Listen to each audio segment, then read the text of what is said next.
Recently, he had planned a series called Taking the Train to Marry You, from Bangkok to Vientiane, from Vientiane to Yunnan. He wanted to apologize to the Chinese girl he had loved 3 years ago. Then he wanted to propose to her on this train. That girl was me. After hearing this, my first instinct was to call the police. I wasn't touched. I was horrified. I didn't even know that in someone else's story, I had already been cast as the female lead. I asked Mina, "What made your brother think I would say yes?" Mina lowered her voice. "He said you would definitely come." "Why?" She handed me her phone. On the screen was the last message I had sent Annan 3 years ago. Back then, I was younger and much more foolish. I had asked him, "If one day you come to Yunnan to find me, should I still meet you?" He never replied. Now I realized he hadn't ignored the message. He had just waited 3 years and tried to answer it with a live-streamed wedding. After the train started moving, more and more people entered the live stream. Thai viewers, Laotian viewers, Chinese viewers. The comments were moving too fast to read. "The bride is so pretty! Is this a real wedding? The China-Laos Railway is so romantic! Where's the groom?" I looked at all those blessings and felt my scalp go numb. I wasn't here to get married. I was here for work. I opened my phone, planning to message my boss and ask for leave. Before I could type anything, my boss messaged me first. "Lin Shaw, are you trending?" I clicked the link. The headline read, "Thai influencer holds train wedding. Bride turns out to be a Chinese girl." My vision went dark. Great! It turns out it only takes one wedding invitation to turn a communications worker into communication material. Just then, the train announcement came on. "Next station, Pu'er." Mina suddenly stood up. "My brother might get on here." Everyone in the carriage turned toward the door. My heart, very annoyingly, skipped a beat. The doors opened, but the person who got on was not Annan. It was a Chinese man in a dark suit. The moment he saw me, he froze. I froze too, because I knew him. His name was Ju Yi. He was my ex-boyfriend from university. He was also the client contact for my current work project. He was holding a bouquet of flowers, and his face looked terrible. I asked, "Why are you here?"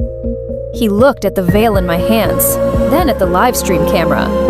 "I should be asking you that." The comment section exploded. "An ex-boyfriend? The drama begins. The groom hasn't even appeared, but the rival is already here?" I wanted to jump off the train. Mina looked even more excited than the viewers. She held up the phone and whispered, "Lin Shaw, who is this?" I said, "Just a colleague." Ju Yi gave a cold laugh. "Just a colleague who spent an entire rainy night helping you look for Annan in Chiang Mai 3 years ago?" The carriage went silent. Mina's face changed. "You looked for my brother?" I didn't answer. 3 years ago, after Annan disappeared, I did look for him. I went to the house he had rented. I went to the cafe he always visited. I even went to the travel agency where he used to work. In the end, Ju Yi stayed with me until dawn. That night, it rained heavily. I stood on a street in Chiang Mai, soaked and miserable, like the punchline of a joke. Ju Yi handed me an umbrella and said, "Min Shaw, he's not coming back." I didn't believe him then. Later, I did. And because I wanted so badly to prove that I hadn't lost, I dated Ju Yi for a short time. But we broke up quickly, because Ju Yi had always known the truth. I didn't really like him. I just wanted to look like I had moved on. So now, seeing him on this train felt like watching an old debt being dragged back into the present. I asked him, "Why did you come?" He said, "The client suddenly asked me to go to Mohan to adjust the filming plan." Then he looked at Mina. "But now it seems the real filming plan is here." He stepped closer to me and lowered his voice. "Lin Shaw, you should get off this train. This live stream feels wrong." "What do you mean?" He showed me his phone. He had checked Mina's account. Her traffic had been dropping badly recently. This so-called train wedding was designed to be a viral comeback. Anan might not even want to propose. He might not even appear at all. My heart sank. So this wasn't delayed love. It was a traffic strategy.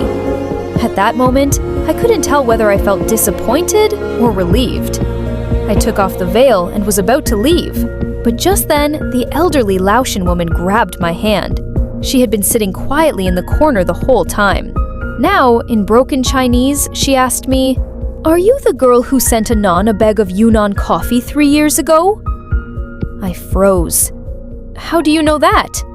The woman took out an old metal tin from her bag. It was worn and scratched, with a faded label on it. Yunnan Arabica coffee. It was the coffee I had sent Anan 3 years ago. Inside was a note written by me. "If one day you come to Yunnan, I'll buy you a real hot cup of coffee." The woman told me that Anan had not disappeared on purpose. 3 years ago, his father suddenly became seriously ill.